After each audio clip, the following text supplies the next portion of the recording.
Mr. Saxton, in apparent retaliation for Canada's complying with its treaty obligations by detaining Huawei Chief Executive Officer Meng Wanzhou at the request of the United States, China has arbitrarily imprisoned 2 Canadians and cut off imports of canola and pork from this country.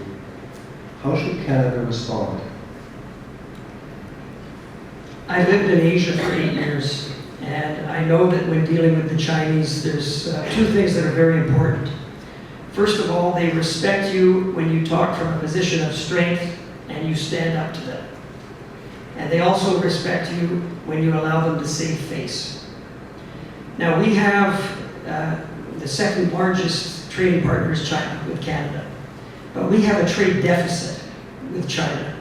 The vast majority of that trade is Chinese goods coming to Canada, not Canadian goods going to China.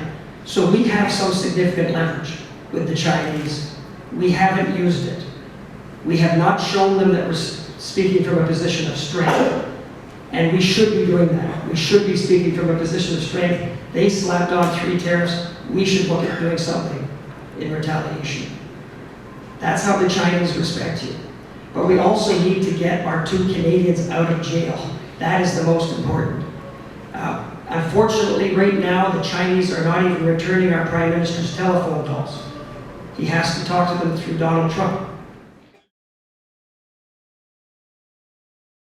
Now, he interfered in a judicial trial that was going on, and he did put pressure on his Attorney General to change her decision to let an organization, SNC-Lavalin, which is known to be corrupt, which is known to make bribes, not just in Libya, but there's a Montreal hospital and there are other places as well. I mean, this organization was corrupt to the core. And that is why the Attorney General decided not to allow them to have an option to get off, because they were corrupt to the core.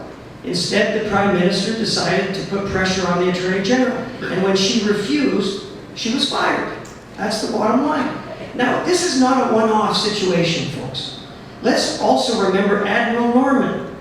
This fellow was dragged through the legal system for years. His career was in tatters. He was shamed and was destroyed because the Prime Minister wanted to get revenge over him supposedly leaking information. So we have a Prime Minister. This is a pattern happening here. We have a Prime Minister who's used to getting his way. It's even said on the tapes. And when he doesn't get his way, he will resort to whatever's necessary to get his way. This is behavior. I can tell you, if any other Prime Minister had done this, they would not have survived their term as Prime Minister.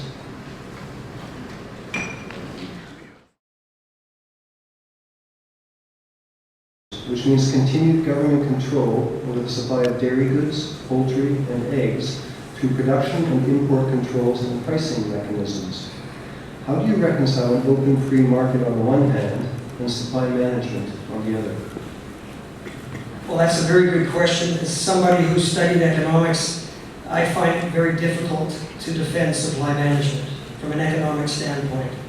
But this is a system that we have in Canada. When we were in government, we looked at a way of getting rid of supply management. Jim Flaherty was actually not in favor of supply management. And it looked like it was going to cost us somewhere between $35 and $40 billion to buy back the quotas of the farmers, because you have to buy them back at the market price. A lot of farmers have used these quotas as collateral for loans with the banks, and they have a value, a significant value. So $35 to $40 billion. And we came to the decision that there's more important priorities for a government in Canada to spend $35 to $40 billion on, such as health care. And I'm happy to say that when we were in government, we actually doubled the transfers to the provinces for health care from $20 to $40 billion, which was a significant increase. And if we're re-elected, we'll continue to increase the health care transfers by 3% a year. So when it comes to supply management, one day it may become viable to get rid of supply management. It's actually quite remarkable that we've been able to sign all these free trade agreements with other countries and still keep supply management, because I can tell you, I mean, I wasn't at the table, but I can tell you it was certainly on the table for at least the last NAFTA agreement. It was on the table for the European agreement and the Trans-Pacific Partnership. So it's remarkable that we've been able to keep it this long, and I predict that one day it will be gone, but not in the foreseeable future. Can we talk about taxation? Is that okay? Because when we left government in 2015, we had the lowest taxes in 50 years. And since then, taxes have gone up. And I can tell you that there are storm clouds on the horizon, and the biggest threat to Canada right now is a global recession. And we need to look at ways of protecting Canada from a global recession. And one of those is to stimulate the economy. Unfortunately, there's not a lot of money left in the kitty after 4 years of Liberal government. We're $71 billion deeper into debt.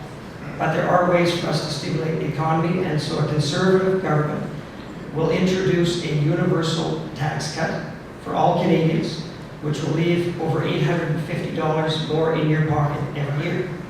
We will also introduce an increase in the age credit for seniors, up to $1,000. We're also going to introduce a credit for green home renovation, so that every Canadian who owns a home will have up to $3,800 to invest in new windows, new doors, new furnace, or solar panels on the roof. Taxation is an important point, and that's why I want to say that with a Conservative government, we're going to lower taxes to keep more money in your pocket. Thank you. Canada, first of all, I want to thank you all for staying for the entire time tonight. I know that it's not easy to listen to politicians for 2 hours, so thank you very much for being here. Canada is the best country in the world, but it didn't get this way by accident. It took a lot of hard work by a lot of people over many years. It took a lot of good decisions by good governments.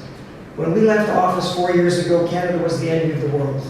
We had a strong economy, we had the lowest taxes in 50 years, we had record transfers to the provinces, and we had a balanced budget. I know because I was part of that finance team that balanced the budget. Today we have a leader who does other things. He goes around the world and plays dress up. And those images were circulated around the world. He's mishandled our relationship with countries like China to the point where they won't even return his telephone calls. And the only way we can talk to them now is through Donald Trump. This government has turned running Canada into a board game. Roll the dice, hit chance, get $2,000 for free camping. Roll the dice and hit free parking and get $12 million for free fridges, and so on. We deserve a government that is not playing a board game. Running a country is not child play. It is not like attending a masquerade ball. We need a government that will have real solutions to real problems. We need to tackle climate change head on.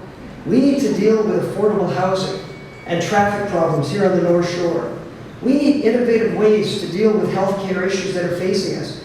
And we need true reconciliation with First Nations. We need a government that can deal with the disruption in the economy that's being caused by automation. The jobs of tomorrow will be very different from the jobs of today. When we were in office, we didn't get everything right, but we always governed for all Canadians. And I can't say the same thing is happening today. When you vote, I ask you to please vote Conservative. Thank you very much.